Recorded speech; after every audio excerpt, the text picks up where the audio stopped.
Subscribe करें और bell दबाएं ताकि कोई खबर रह न जाए।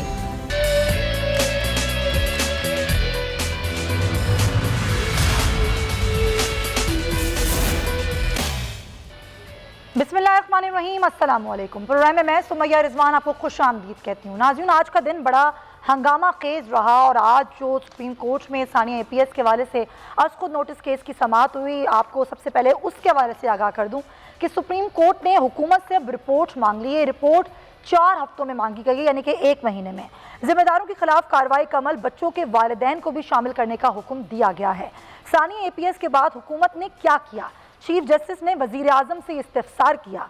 रियासत ने बच्चों के वालिदैन को इंसाफ दिलाने के लिए क्या किया? वो इस वक्त हुकूमत में नहीं थे। वजीर आजम ने जवाब दिया, अब तो आप इख्तिदार में हैं, मुजरिमान को कटहरे में लाने के लिए आपने क्या किया? चीफ जस्टिस ने पूछा। मीडिया रिपोर्ट्स के मुताबिक आप तो इन लोगों से मुज़ाकरात कर रहे हैं। वालिदैन चाहते हैं उस वक्त के आला हुक्काम के खिलाफ कार्रवाई हो, ऐसा कहना था चीफ जस्टिस का। अदालत को हुकूमती पॉलिसी फैसलों से कोई सरोकार नहीं। इतने साल गुजरने के बाद भी मुजरिमों का सुराग क्यों ना लगाया जा सका, ये पूछा गया चीफ जस्टिस की जानिब से। अटॉर्नी जनरल ने जवाब दिया, उस वक्त के वजीर आजम और आर्मी चीफ पर मुकदमा नहीं हो सकता। ये नहीं कहते कि FIR दर्ज करें, लोगों को पता तो चले कि जिम्मेदार कौन है। रिमार्क्स में ये बात भी सामने आई कि अवाम के सामने गफलत आए तो ये सबसे बड़ी FIR होगी। अब कमीशन बनाने की जरूरत नहीं है, हुकूमत का काम है एक्शन ले।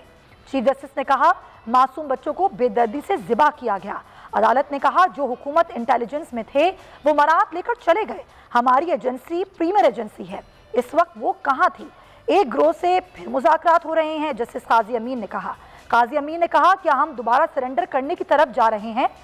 वजीर आजम ने कहा, सानिया APS के बाद हुकूमत ने नेशनल एक्शन प्लान बनाया, दहशत गर्दी के खिलाफ जंग जीती।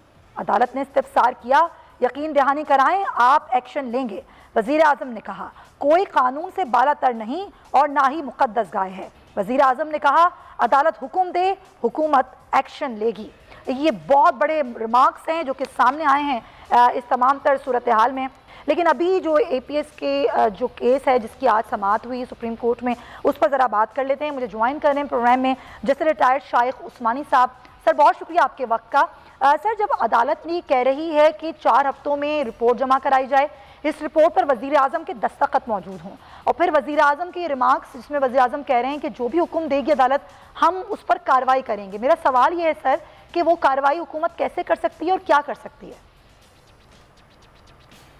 ये कार्रवाई हुकूमत क्या करेगी? अभी तो हुआ जो बात सामने आई है वो ये कि इतने साल गुजर गए, लेकिन हालांकि ये मैटर जो था सुप्रीम कोर्ट के सामने था सो मोटर नोटिस में, लेकिन किसी गवर्नमेंट ने कोई किसी पे जिम्मेदारी नहीं डाली, कोई इन्वेस्टिगेशन सही नहीं की। अब इस सूरत में चूंकि ये बुनियादी हुकूक की बात है तो इस वजह से सुप्रीम कोर्ट उन्होंने कहा कि भाई आप अटॉर्नी जनरल साहब से कहा कि आप जाके पता करें क्यों हुआ। उन्होंने कोई नोटिस नहीं ली उसकी, तो उन्होंने फिर वजीर आजम को बुला लिया। अब वजीर आजम को बुला लिया, जब बुला लिया तो नेचुरली जब वजीर आजम को बुला लिया तो अब चूंकि आप वो टॉप है, बिल्कुल हेड हैं, तो सुप्रीम कोर्ट ने उनको हुक्म दे दिया कि आप जो है अपनी रिपोर्ट पेश करें 1 महीने के बाद कि आपने क्या कार्रवाई की है और क्या किया। खास तौर से इस मंजर में कि आप देखिए ये आजकल जो बातचीत हो रही है तहरीक तालिबान से, जिससे आमतौर पर लोगों के दिलों में शुबे पैदा हो रहे हैं कि ये हो क्या रहा है कि ऐसी तंजीम इतने साल से हमारे लोगों को मारा है, कत्ल किया है, बेदर्दी से कत्ल किया है, मस्जिदों को तबाह किया है, के अंदर जाके कत्ल किया है, उनको किस तरीके से आप ये छोड़ने की कोशिश कर रहे हैं। तो ये एक अजीब सा समा पैदा था। तो अब उसमें वज़ीर आज़म के लिए बड़ा मुश्किल होगा एक्सप्लेन करना, क्योंकि अगर ये थी तो फिर वो कैसे एक्सप्लेन करेंगे? अब ये तो उसी वक्त होगा जब 1 महीने के बाद वो अपनी रिपोर्ट पेश करेंगे। इसी बात से सुप्रीम कोर्ट ने ऑर्डर दिया कि आपके दस्तखत के तहत होना चाहिए ताकि बाद में कोई और बात ना हो।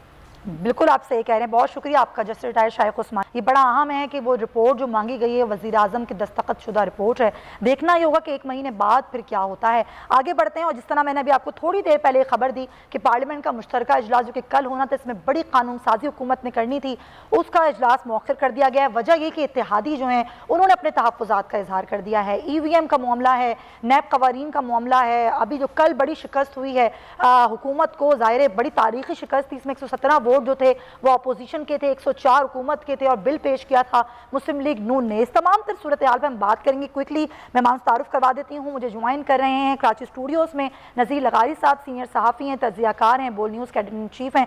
बहुत शुक्रिया लगारी साहब आपका। उस्मान सईद बसरा साहब पाकिस्तान तहरीक इंसाफ से मेरे साथ मौजूद हैं, आपका भी बहुत शुक्रिया। राना एहसान साहब पाकिस्तान मुस्लिम लीग नून से मेरे साथ हैं, बहुत शुक्रिया आप तमाम हजरात का। और पाकिस्तान पीपल्स पार्टी से भी मौजूद होंगे अभी कुछ ही देर में। लेकिन सबसे पहले मैं बात करना चाहूँगी आपसे उस्मान सईद बसरा साहब, हुकूमत ने बड़ी कानून साजी कल करनी थी और ज़ाहिर है इसके लिए आज वज़ीर आज़म ने ज़ोराने में बुलाया भी इत्तेहादियों को, उसमें भी तादाद कम थी। फिर MQM बड़ी इत्तेहादी है, काफ़ी बड़ी इत्तेहादी है, जब उनको ही नहीं मालूम कि किस तरह से लेकर चलना है आगे, क्या आप कानून साजी करने जा रहे हैं, क्यों नहीं किया कि ये एतमाद में लिया पहले तमाम इत्तेहादियों को? बिस्मिल्लाहिर्रहमानिर्रहीम। सुमैया आपका बहुत शुक्रिया। देखिए मसला ये है कि ये जो अभी हम मेन मिनख निकाल रहे हैं कि इत्तेहादी खुश नहीं है या इत्तेहादियों से मसला कतन, ऐसी कोई बात ही नहीं सिरे से। ये जो मसला है पार्लियामान के अंदर जो आज जैसे अभी आपको फवाद चौधरी साहब ने भी इसकी डिटेल्स बताई हैं, मेरे ख्याल में ये they are more than enough और इसके ऊपर तमाम क्या सराहियाँ जो हैं वो 1-2 दिन की हद तक ही हैं टेलीविजन के टॉक शो के लिए और थोड़ा सा तो फिर इजलास क्यों मौखर हुआ? पाकिस्तान मुत्तहिदा अपोजिशन नहीं, इजलास इसलिए मौखर किया कि बहुत सारी चीज़ें हैं जिनके ऊपर संजीदगी से गौर करने की ज़रूरत है और हम ये चाहते हैं कि पार्लियामान का ये मुशतरका इजलास जब बुलाया जाए तो इसमें अपोजिशन जो कि करप्शन की छत्तर छाँव तले इकट्ठी है उनको भी हम कह रहे हैं कि आइए को हमें सब्सटेंशियल किस्म की तजावीज़ दीजिए, EVM के ऊपर दीजिए, पाकिस्तान के इलेक्शनिंग सिस्टम को ठीक करने के लिए दीजिए, पाकिस्तान में निज़ाम की बेहतरी के लिए दीजिए।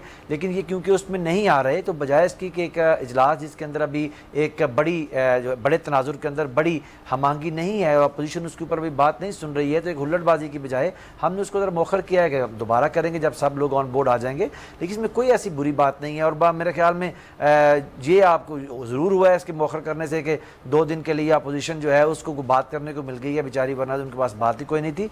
लेकिन अल्टीमेटली मसला क्या है कि मसला ये है, जैसे आप प्राइम मिनिस्टर ने आज खुल के अपनी तकरीर के अंदर भी वहाँ पर जब तमाम हमारी पार्लियामानी पार्टी के लोग और इत्तेहादी तमाम लोग मौजूद थे उनके सामने ये बात रखी कि देखिए मसला ये है कि यही अपोजिशन कल तक रोना रो रही थी कि पाकिस्तान के अंदर इलेक्शन सिस्टम ठीक नहीं है।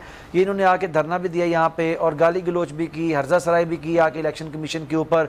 ये कहते हैं ये इलेक्शन चोरी भी हुआ था 18 का, वो अलग बात है कि अपोजिशन लीडर भी उसी वजह से बने हुए हैं और प्रिविलेज एंड सर ये बहुत बात की बात है। देखिए इसमें कोई बुरी बात नहीं है, कोई बुरी बात नहीं है, ना ही कोई बुरी बात कह रहा है, लेकिन अपोजिशन ना बहुत बात की बात है। पहले अपने लोगों को एतमाद में लेना होता है, जब पहले वो तहफ़्फ़ुज़ात का इज़हार कर रहे हैं तो बाद में बात आती है अपोजिशन की, शफाफ इलेक्शन की, कि हम क्या चाहते हैं, हमारा क्या पर्सपेक्टिव है इस पर, आपको ये बाद में बात करनी चाहिए। आपका पॉइंट आया क्योंकि क्विकली मुझे आगे बढ़ना है।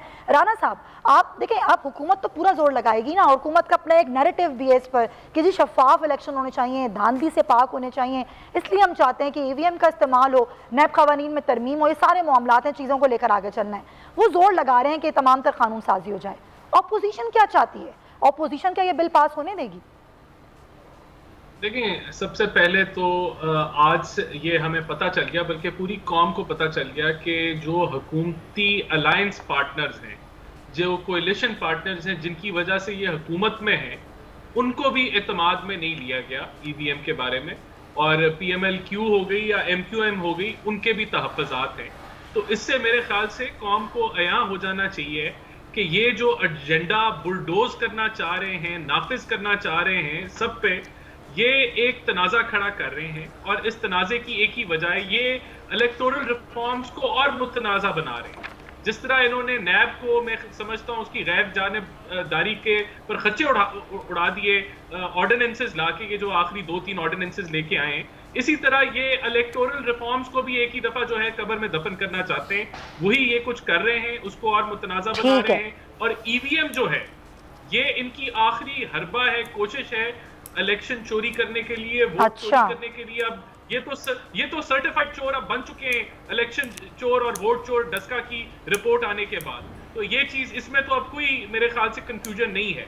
तो ठीक है। आगे वाले ये जो आप कह रहे हैं कि ऑपोजिशन क्या चाहती हाँ, है, हाँ। ऑपोजिशन रिफॉर्म्स के लिए तैयार है। अच्छा। लेकिन अगर कोई बातचीत हो, अगर आप अपना एजेंडा नाफिज करना चाहते हैं और आप कोई इनपुट नहीं चाहते और ईवीएम लगेगी और कुछ नहीं होगा, तो फिर बातचीत। ठीक है, आप ये कह रहे हैं कि एजेंडा नाफिज अगर होगा, बात नहीं होगी, तो जाहिर है फिर तो हम पास नहीं होने देंगे। Point taken. शाहिदा रहमानी साहिबा आप पार्टी से ज्वाइन करिए। शाहिदा साहिबा, पीपल्स पार्टी क्या समझती है? जाहिर है कल की जो सूरत हाल थी, आज मौकर हो गया इजलास, अब आगे होगा। हुकूमत ने ये बिल पास करवाने हैं, पीपल्स पार्टी का क्या मौक़िफ़ है इन बिल्स को लेकर, खासतौर पर ईवीएम को लेकर? पाकिस्तान पीपल्स पार्टी हमेशा तमाम तर चोर दरवाज़ों को जो है मुस्तरद करती है और इलेक्शन फेयर एंड ट्रांसपेरेंट के लिए हमने हमेशा कोशिश की, इदारों की बालादस्ती के लिए की कि इदारे अपने अपने डोमेन में काम करें और पार्लियामेंट जो है वो सुप्रीम है और पार्लियामेंट के जो फैसले हैं वो जो है हमेशा मानने भी चाहिए और पार्लियामेंट में बैठ के फैसले करने भी चाहिए। और यही वजह है कि ईवीएम जब इलेक्टोरल रिफॉर्म 2017 में आई और आपने देखा कि उस वक्त एक पार्लिमानी कमेटी बनी और जिसमें तमाम पार्टीज के मेंबरान्स थे और उस पर 12 मीटिंग्स हुई, जिसमें पीटीआई समेत पीपल्स पार्टी एंड अदर जितनी भी पार्टी पार्लियामेंट में थी उनको शामिल किया गया। और ईवीएम पर उस वक्त मैं पार्लियामेंट्री कमेटी जो हमारी नेशनल असेंबली की होती है उसकी मेंबर थी, स्टैंडिंग कमेटी की। हमें बाकायदा इलेक्शन कमीशन ने मुख्तलिफ जो है ना सिर्फ उसका हमने डेमोस्ट्रेशन देखा बल्कि मुख्तलिफ कंट्रीज में भी जाके देखा, तो इसको दुनिया भर मुस्तरद कर चुके हैं इस सिस्टम को। आज या अपनी एक तो पाकिस्तान जितना हम गरीब कंट्री इसको अफोर्ड नहीं कर सकते, हमारे यहाँ वो सिस्टम नहीं है कि वो बलूचिस्तान हो या केपी हो या दूर दराज के इलाके, हमारे पास हर जगह बिजली नहीं है। चलें ये एक अलग टेक्निकल मामला है, लेकिन ये होना चाहिए या नहीं होना चाहिए?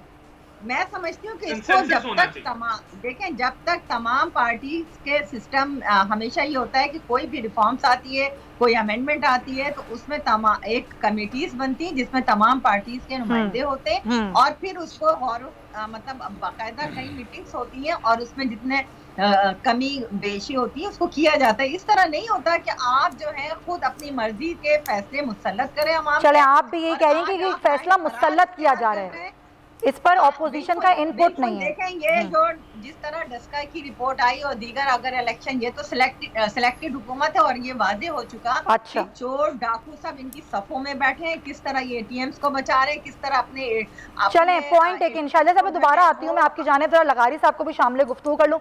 लगारी साहब, दोनों जमातों का एक ही मौक़िफ़ है, पीपल्स पार्टी का भी, नून लीग का भी, कि मुसल्लत किया जा रहा है मामला, लेकिन हुकूमत ये कहती है कि जी हम इसलिए कानून साजी करना चाहते हैं, इसलिए हम ईवीएम लाना चाहते हैं ताकि धांधली का दरवाज़ा बंद किया जा सके। आपके ख्याल में क्या ये कानून साजी हो पाएगी? पहली बात ये है कि तमाम सियासी जमातें, जितनी भी सियासी जमातें वो एक तरफ हैं और पीटीआई एक तरफ है, यानी जो हुकूमत में शामिल जमातें हैं वो भी साथ नहीं हैं। इस पूरे प्रोसेस में फिर क्या फैसला क्या किया जाए, क्या कहा जाएगा कि उनके इत्तेहादी जो हैं वो उनके साथ नहीं हैं। कल जो 2 बिल वो पास नहीं हुए और हुकूमत उसमें नाकाम हुई है, उसके बाद कोई अखलाकी जवाज़ नहीं है। दुनिया भर की पार्लियामेंट्स में ये होता है, जहाँ जहाँ इस तरह के ऐवान होते हैं वहाँ ये होता है कि अगर हुकूमत कानून साजी में फेल हो जाए, कोई बिल पास कराने में नाकाम हो जाए, तो उसे हुकूमत छोड़नी पड़ जाती है। हमारे यहाँ इस तरह की रिवायात पता नहीं कब कायम होती हैं, लेकिन ये कि अब सूरत हाल यहाँ तक आप पहुँची है कि पार्लियामेंट का मुश्तरका इजलास मुलतवी कर दिया गया और मुलतवी भी इसलिए किया गया कि इत्तेहादी जो हैं वो मुतमईन नहीं है इस सारे प्रोसेस से। पाकिस्तान का इलेक्शन कमीशन मुतमईन नहीं है, तमाम सियासी पार्टियाँ मुतमईन नहीं है। आखिर ये हुकूमत चाहती किस तरह है कि उनसे तो मुज़ाकरात कर सकती है जिन्होंने हमारे एक जनरल समेत ब्रिगेडियर्स, कर्नल्स और सिविलियंस, फौजी अफसरान को शहीद किया 80,000, और उसके अलावा उन्होंने ग्रेजन पर, छावनियों पर, GHQ पर हमले किए। उनके साथ तो मुज़ाकरात हो सकते हैं, उनके साथ बातचीत हो सकती है, लेकिन जो 3 फुट के फासले पर बैठे हुए हैं लीडर अपोजिशन, उनसे बात नहीं हो सकती, उनकी तरफ चेहरा भी नहीं फेरा जा सकता, उनकी तरफ मुंह फेर कर, उनकी तरफ देखकर एक मुस्कुराहट भी नहीं शेयर की जा सकती है। तो अब आप चाहें कि किस तरह से ये मामलात हल होंगे, किस तरह जाकर करेंगे। उनके ऊपर कहते तो डाकू हैं, चोर हैं, डाकू हैं, चोर हैं। भाई वो डाकू चोर हैं, वो तो अदालतें फैसला करेंगी। जिन लोगों के बारे में अदालतें, जिनके बारे में वो खुद कह चुके हैं, एक जो वारदात करते थे उसके बाद ऐलान करते थे कि ये वारदात हमने की है, ये वारदात हुई, APS तक में वो ऐलान किया गया ये हमने किया, यानी उन्होंने बाकायदा ऐलान किया कि जनाब ये हमारी वारदात है। और उस वक्त तो खान साहब ने धरना दे रखा था, वफाक को यरगमाल बना रखा था और कंटेनर पर चढ़े हुए थे। ये तो उनके लिए रेस्क्यू हुआ, जब ये वाकया हुआ तो उन्हें मौका मिला, वरना 5 महीने से वो तो वहीं बैठे हुए थे और वो बैठकर वहाँ से पूरे वफाक को, पूरी हुकूमत को उन्होंने, यानी यहाँ तक हुआ था ना कि चीन के सदर शी जिनपिंग नहीं आ सके थे और उनका दौरा मुलतवी करना पड़ गया था, यहाँ तक सूरत हाल पहुँची हुई थी। ऐसी सूरत हाल में तो जो भी हुकूमत थी, जो भी हुकूमत थी, वो तो उसका मसला ये था कि धरना खत्म हो, वो तो नहीं खत्म हो रहा था।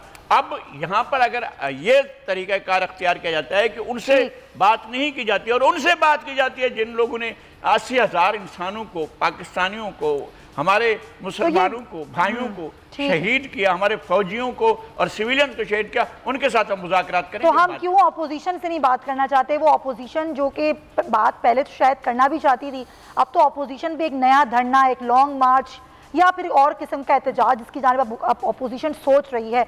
देखना ये होगा कि वो अपोजिशन क्या करती है, क्योंकि असल है कि अगर हुकूमत इन 3.5 सालों में कुछ नहीं किया तो हुकूमत को टफ टाइम देने के लिए अपोजिशन ने भी नाज़रीन कुछ नहीं किया। लेकिन अब अपोजिशन जमातें हुकूमत के खिलाफ एक नई हिकमत अमली की तैयारी शुरू कर रहे हैं। अपोजिशन की स्टीयरिंग कमेटी ने मजीद 2 कमेटियाँ बनाई हैं। पहली कमेटी नैब और इंतखाबी इस्लाहात के मामले पर हुकूमती इत्तेहादियों से रब्ता करेगी। कमेटी PTI के नाराज अरकान से भी रब्ता करेगी, जबकि दूसरी जो कमेटी है, कानूनी कमेटी, वो हुकूमत की जानिब से पार्लियामेंट के मुश्तरका इजलास में ज़बरदस्ती मुमकिना कानून साजी को अदलिया में चैलेंज करने के इक़दाम करेगी। ये कमेटियाँ स्टीयरिंग कमेटी को और स्टीयरिंग कमेटी बराह रास्त अपोजिशन की आला क़यादत को रिपोर्ट करेंगे। एक जानिब तो नून लीग और पीपल्स पार्टी पार्लियामेंट में हुकूमत के खिलाफ मुत्तहिद नजर आ रहे हैं, तो दूसरी जानिब हमने कल देखा कि क़मर ज़मान कायरा लाहौर में नून लीग पर संगीन इल्ज़ामात लगा रहे थे। उन्होंने बैकडोर राब्तों का भी इल्ज़ाम नून लीग पर लगाया, जबकि हमने कल देखा कि बिलावल भुट्टो जरदारी और शहबाज शरीफ ने बैठकर एक साथ बात की। पहले ज़रा दिखा देती हूँ कि क़मर ज़मान कायरा साहब ने क्या कहा, फिर ज़रा इस पर बात करते हैं। तो ये क़मर ज़मान कायरा साहब कह रहे थे, राना साहब, क़मर ज़मान कायरा साहब कह रहे हैं कि नून लीग जो है वो दोहरी पॉलिसी छोड़ दे, ये बैकडोर राब्ते कर रहे हैं। एक तरफ तो बिलावल भुट्टो की और शहबाज शरीफ साहब की मुलाकात होती है, यहाँ पर आप पर कायरा साहब ये इल्ज़ाम लगा रहे हैं, क्या कहेंगे? देखें, ये कायरा साहब NA 133 के अंदर लाहौर में जो इलेक्शन हो रहा है उसकी कैंपेन के अंदर जज्बाती तकरीर कर रहे हैं, और आप जानती हैं कि कैंपेन के अंदर जो है वो जज्बात भरे तकारीर भी की जाती हैं और इल्ज़ामात की जो है वो बेशुमार इल्ज़ामात भी लगाए जाते हैं जो हकीकत से जिनका कोई तल्लुक नहीं होता। और कल गिलानी साहब से जब एक सहाफ़ी ने यही सवाल पूछा तो कहते हैं कि मेरी नॉलेज में ऐसे कुछ नहीं है। तो देखें, बैकडोर राब्ते ना हम कर रहे हैं, ना हम करेंगे और ना ही हमारे कोई होंगे, और अगर कोई बातचीत कभी भी हुई किसी भी प्लेटफॉर्म पे तो वो बातचीत उनको अपने दायरा कार में रहने के लिए ही की जाएगी और फ्री एंड फेयर इलेक्शन के लिए की जाएगी। हम PDM के प्लेटफॉर्म में खड़े और कोई भी जो स्टेप है किससे की जाएगी फेयर एंड फ्री इलेक्शन के लिए? जी राना साहब, किससे की जाएगी?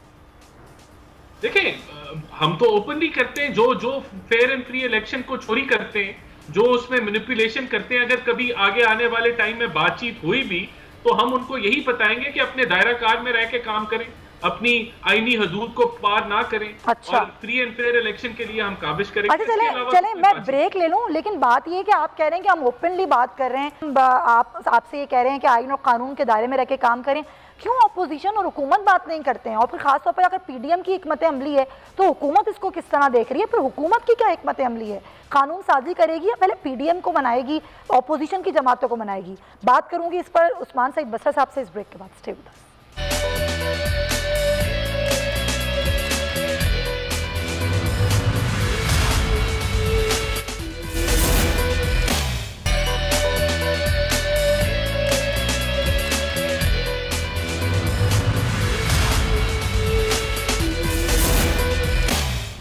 वेलकम बैक जनाब। उस्मान सईद बसरा साहब के लिए मैं सवाल छोड़ के गई थी। बसरा साहब, हुकूमत ने कानून साजी करानी है, उसके लिए अपोजिशन से भी बात करनी है, इत्तेहादियों से भी बात करनी है। अपोजिशन लॉन्ग मार्च, धरने, इन सब की प्लानिंग में है।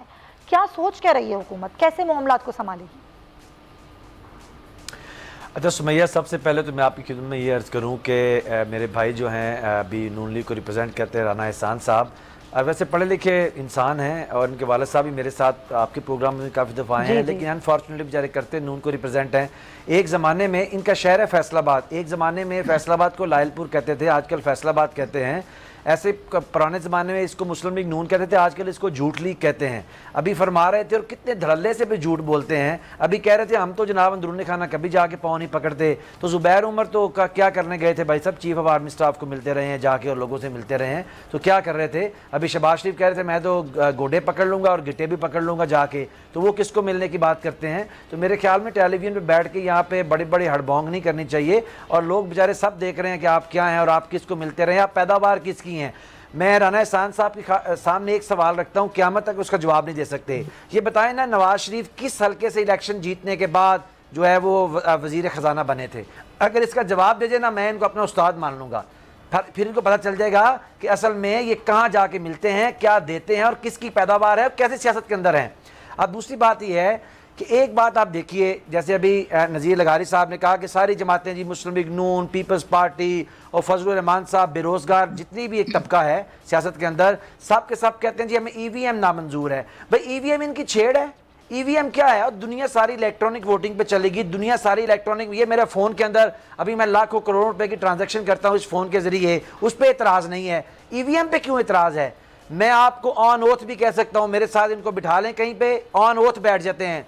पीपल्स पार्टी और मुस्लिम लीग नून पाकिस्तान में जहां जहां इलेक्शन लड़ती हैं और हुकूमत में रही हैं, इन्होंने वहां पे एक NA के हल्के के अंदर 25 से 30 हज़ार जाली वोट बनवाया हुआ है। तो वो तो सर डस्का की रिपोर्ट भी सबके सामने है, वो तो ये कह रहे हैं कि आप थोप रहे हैं उनके ऊपर, बात तो नहीं कर रहे हैं ना उनसे आप। देखिए हम ये कह रहे हैं, अगर हम बिल फर्ज अभी डस्का की रिपोर्ट के ऊपर भी बात करें, बिल फर्ज हम कहते हैं डस्का की रिपोर्ट ठीक है, बिल फर्ज ठीक है, तो आए ना EVM करें ना भाई। अगर डस्का की रिपोर्ट ठीक है तो फिर तो वो चीख के कह रही है इलेक्ट्रॉनिक वोटिंग मशीन होनी चाहिए और ROs का इलेक्शन नहीं होना चाहिए। आपको मसला क्या है?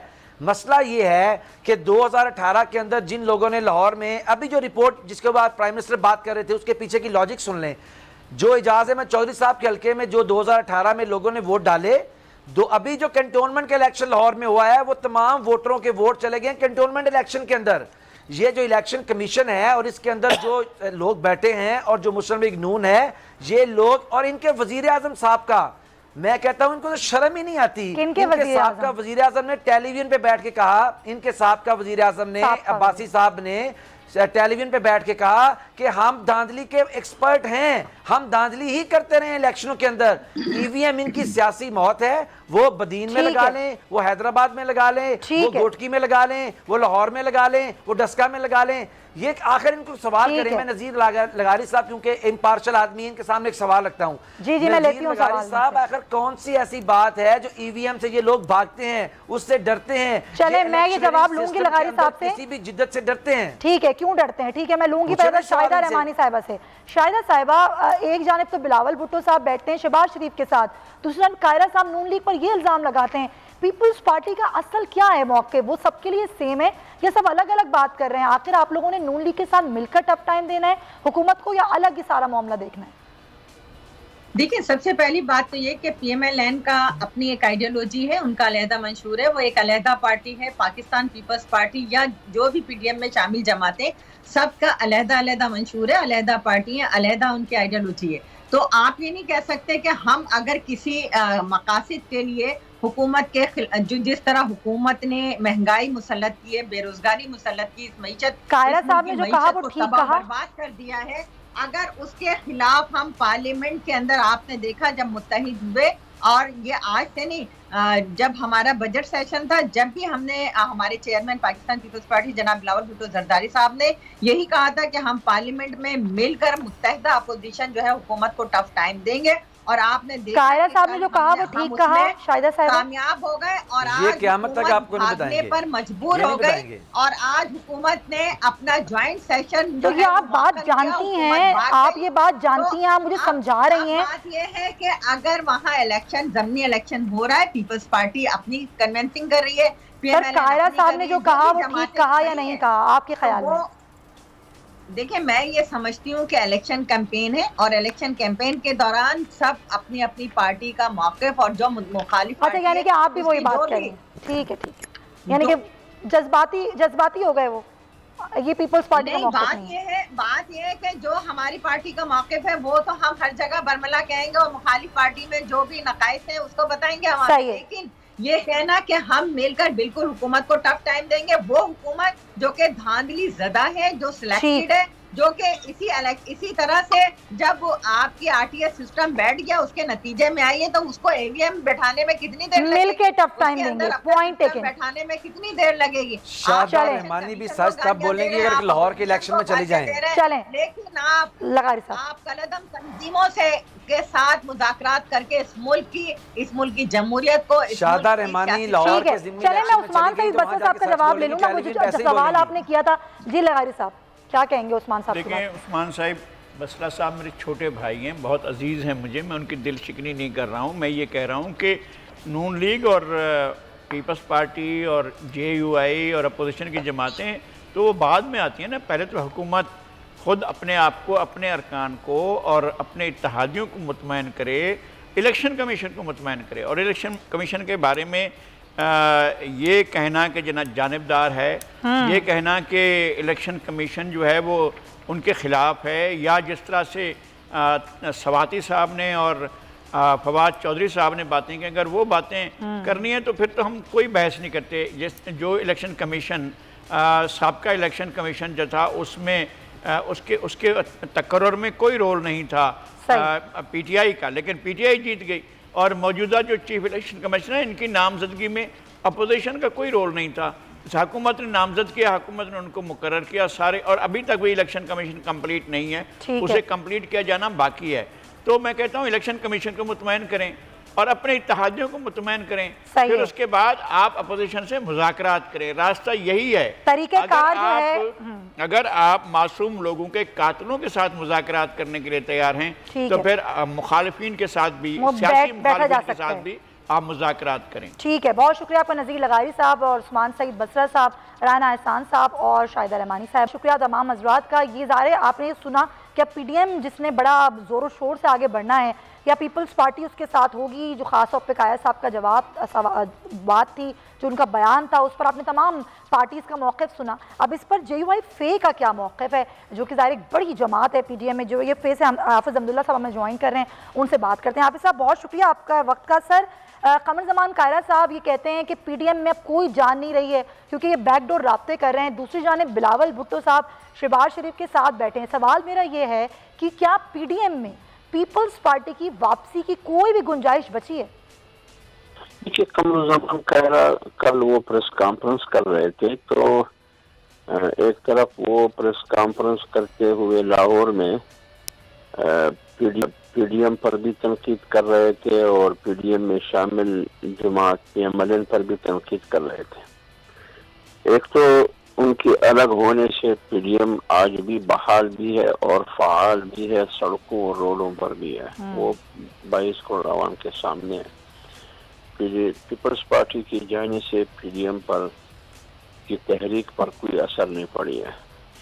और जहाँ तक आपने ये कहा कि उधर बिलावल और शहबाज शरीफ, असल सवाल तो यही है कि उधर पार्लियामेंट में एक टेबल पर, एक मेज़ पर बिलावल और शहबाज शरीफ बैठे हैं, इमरान खान और उनकी हुकूमत के खिलाफ एक मैकेनिज़्म बनाने की कोशिश करते हैं, हुकूमत को टफ टाइम देने का मुकाबला देने के लिए मुकाबले में उतर आए हैं। और बिलावल ये कहते हैं कि अपोजिशन की जो क़ियादत है वो शहबाज शरीफ कर रहे हैं और हम सब मुत्तहद हैं उनकी क़ियादत में, तो लिहाजा उधर वो उनकी क़ियादत को बैसत अपोजिशन लीडर बिलावल तस्लीम करने के लिए तैयार है और तस्लीम कर चुका है।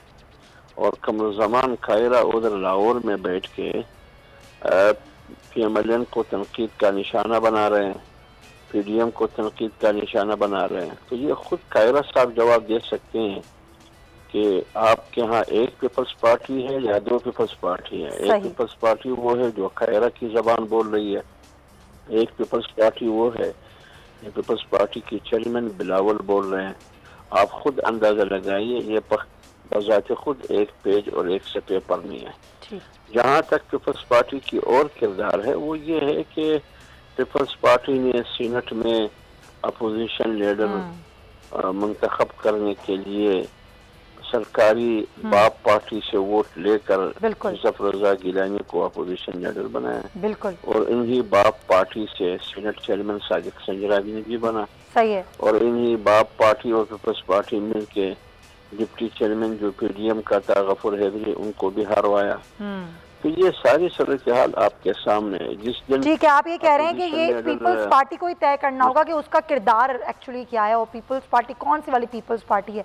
हाफिज साहब मुझे ये बता दीजिएगा कि PDM क्या करने जा रही दिसंबर में? लॉन्ग मार्च होगा, धरना होगा, एहतजाज होगा, क्या हिकमत अमली क्या है PDM की आगे? हर साल ये आवाम को कोई रिलीफ न दे सका, महंगाई आसमान को छू रही है और आए रोज पेट्रोल की कीमतों में इजाफा, बिजली और गैस की कीमतों में इजाफा, टैक्स पर टैक्स, आवाम की चीज़ें निकल चुकी हैं, आवाम मर रहे हैं और रुल रहे हैं। और PDM भी इस महंगाई के खिलाफ रोडों पर है। और फैसलाबाद का जलसा आपके सामने, डेरा गाजी खान का जलसा आपके सामने, पेशावर का जलसा आपके सामने। अब भी PDM ने ऐलान किया है कि 13 नवंबर को कराची में मार्च होगा महंगाई के खिलाफ और 17 नवंबर को क्वेटा में मार्च होगा महंगाई के खिलाफ, 20 नवंबर को पेशावर में महंगाई के खिलाफ मार्च होगा और कल 11 नवंबर को फिर PDM की सरबराही इजलास होगा। उसमें आइंदा की हिकमत अमली पर बात होगी, जिसमें लाहौर में मार्च भी होगा और फिर लाहौर मार्च के बाद इस्लामाबाद मार्च का फैसला भी ज़ेर गौर आएगा। अच्छा। तो PDM मेरे ख्याल में जो तहरीक चलाने उनकी जिम्मेदारी थी। ठीक है। PDM रोडों पर है और आवाम की आवाज़ बन चुकी। बहुत शुक्रिया आपका। हाफिज अब्दुल्ला साहब हमारे साथ थे JUIFA से और उनका मौक़िफ़ भी आपने सुन लिया दोनों चीज़ों पर।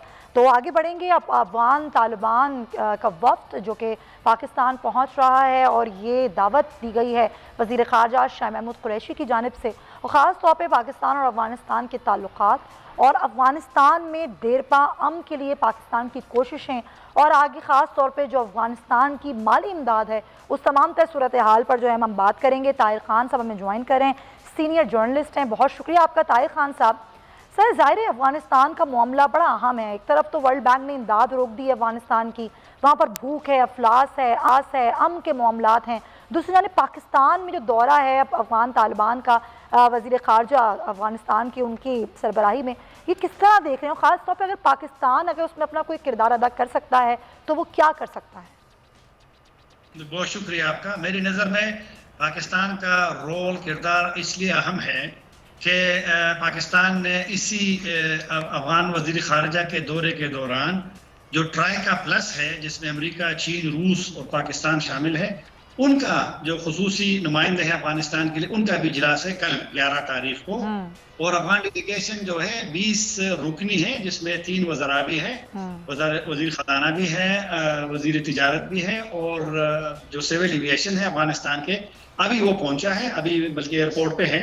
तो अहम इसलिए है कि पाकिस्तान का ये मौक़िफ़ है कि अगर अफगानिस्तान की मौजूदा हुकूमत को वो इसी तरह छोड़ेंगे तो अफगानिस्तान को एक मुश्किल का सामना करना पड़ सकता है और इंसानी बुहरान। और ये दुरुस्त है क्योंकि अफगानिस्तान से खबरें मुस्बत नहीं आ रही, अफगानिस्तान से मनफी खबरें आ रही है कि वहाँ पे जो इक्तिसादी निज़ाम है वो तकरीबन कोलैप्स होने के करीब है।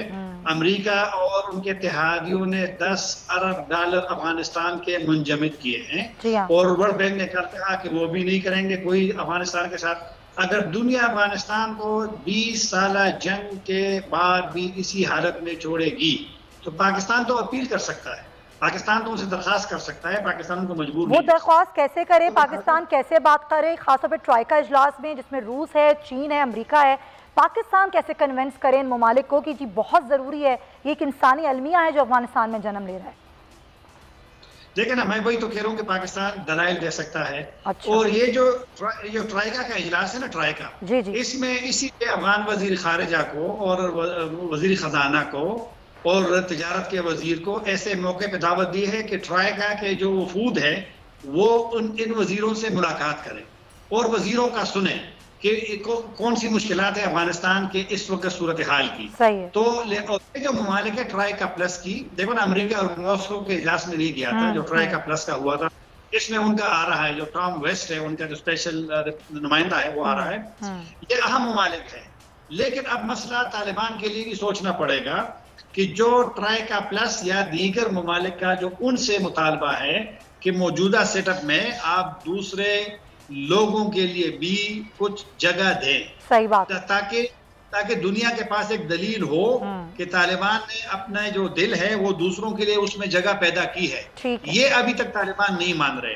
दूसरी बात इसी के एजेंडे पे भी है ट्राइका प्लस की, कि जो वहाँ पे खवातीन वाला मसला है, क्योंकि तालिबान ने अभी तक खवातीन को काम पे आने की इजाज़त नहीं दी है। यूनिवर्सिटियों में और कॉलेजेस में खवातीन के कॉलेज अभी बंद हैं, यूनिवर्सिटी में खवातीन को जाने की अभी इजाज़त नहीं है। तो लिहाजा ये भी मुतालबात है दुनिया के और ट्राइका प्लस के भी। वज़ीर-ए-आज़म इमरान खान ने भी कहा कई मरतबा, फिर इंसानी हुकूक का मसला है, तो लिहाजा तालिबान को भी देखना पड़ेगा। ये तालिबान का ये मौक़िफ़ दुरुस्त है कि वो तो लड़ाई की बुनियाद पे आए हैं काबुल, वो तो किसी सियासी, लेकिन तालिबान को भी कन्विंस करना बड़ा ज़रूरी है, क्योंकि इधर से स्पेस होगी तो दुनिया स्पेस देगी।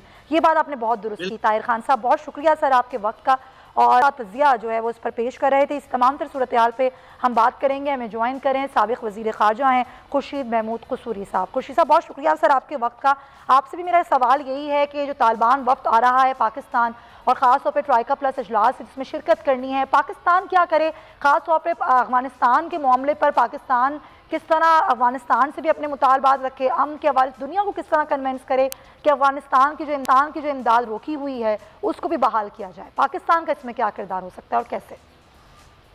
पाकिस्तान का जो है ना नेशनल इंटरेस्ट, उसका रजिया का वो क्या डिमांड करता है उसी के मुताबिक ही बात होगी ना। नेशनल इंटरेस्ट ये डिमांड करता है कि सारी दुनिया पाकिस्तान पे ये मलबा डाल रही है, मगरबी दुनिया, कि जी इनकी वजह से हमने ये आए हैं इक़्तिदार में वगैरह वगैरह।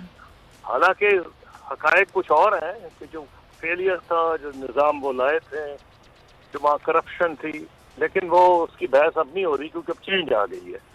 तो वेस्ट में एक ख़ास किस्म का पाकिस्तान के बारे में फीलिंग है कि हमने एक उनके नुक्ता नज़र से एक मनफी किरदार अदा किया है, लेकिन हक़ाइक़ हमें पता है। वो तो दूसरी बात हक़ाइक़ की। अब हमारी ये डिमांड क्या है? हमारे सबसे ज़्यादा हमारी ख्वाहिश होनी चाहिए और है कि अफ़गानिस्तान में अमन हो।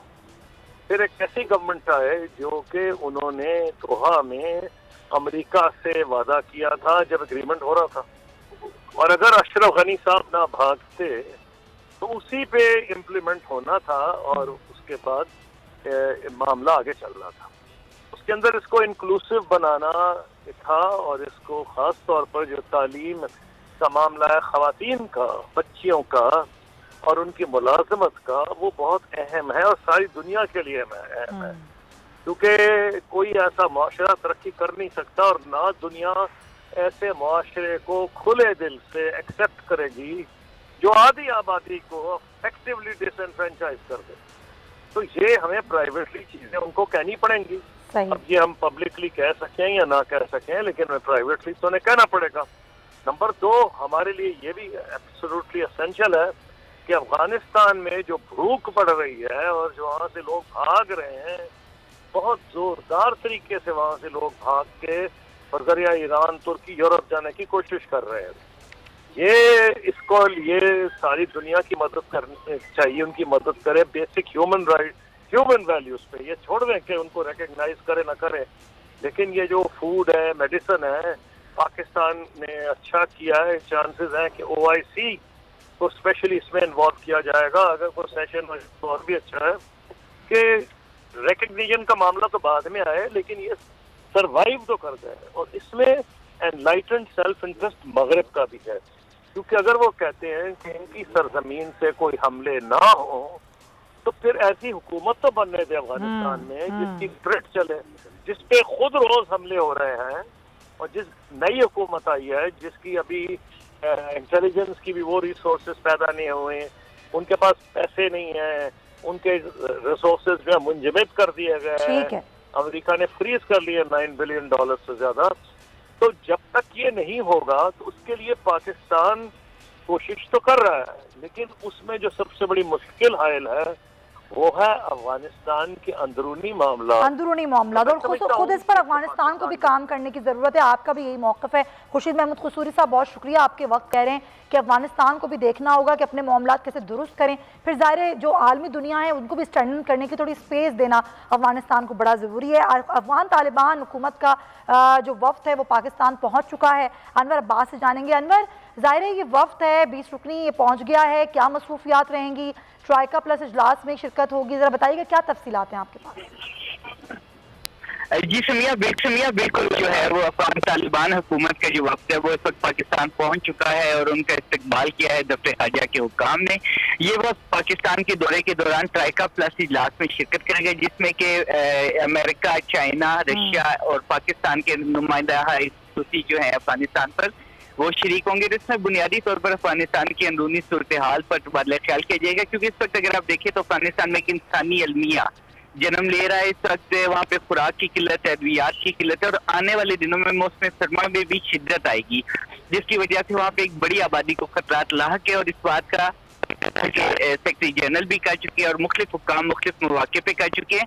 और इस सूरत हाल में पाकिस्तान ये कोशिश कर रहा है कि किसी भी तरह अफगानिस्तान आलमी बरादरी को ये बावर कराया जाए कि अफगानिस्तान को इस वक्त इंसानी इमदाद की जरूरत है। बिल्कुल। अच्छा अनवर, जरा क्विकली, बिल्कुल ये बड़ा जरूरी है, जरा क्विकली मुझे बताइए कि इस वक्त में कौन कौन शामिल है और कितने अफराद पर मुश्तमिल है ये वक्त? ये तकरीबन 20 अफराद इस वक्त में शामिल है और इसमें अफगानिस्तान के वजीर तिजारत भी शामिल है, अफगानिस्तान के 1-2 और वज़रा भी शामिल है जो तालिबान हुकूमत है उसके। और वो बुनियादी तौर पर एक तो वो ट्राइका प्लस में शिरकत करे, इसके अलावा उनकी जो दीगर मुलाकातें होंगी पाकिस्तानी हुकाम के साथ, उसमें अफगानिस्तान के साथ तिजारत, ट्रांजिट ट्रेड के हवाले से जो पाकिस्तान फैसिलिटेशन उन्हें सहूलतकारी कर सकता है उस पर बातचीत होगी। और अफगानिस्तान बड़ा अहम ये मौका है, बड़ी अहम मुलाकातें हैं, ट्राइका प्लस इजलास है। बहुत शुक्रिया आपका अनवर अब्बास, तमाम तर तफसीलात से आगाह कर रहे थे। ज़रूरी ये है कि ये दौरा जिसके लिए अफगानिस्तान को बड़ी अहम मदद की ज़रूरत है और पाकिस्तान को अफगानिस्तान को भी बहुत सारे मामलात पर कायल करना है, और न सिर्फ अफगानिस्तान को बल्कि आलमी दुनिया को भी इस बात पर कायल करना है कि इस वक्त अफगानिस्तान को माली इमदाद की बहुत सख्त ज़रूरत है। इसी पॉइंट के साथ नाज़रीन प्रोग्राम का वक्त ख़त्म होता है। इंशाअल्लाह आपसे कल मुलाकात होगी। अपना बहुत ख्याल रखिएगा। अल्लाह हाफ़िज़।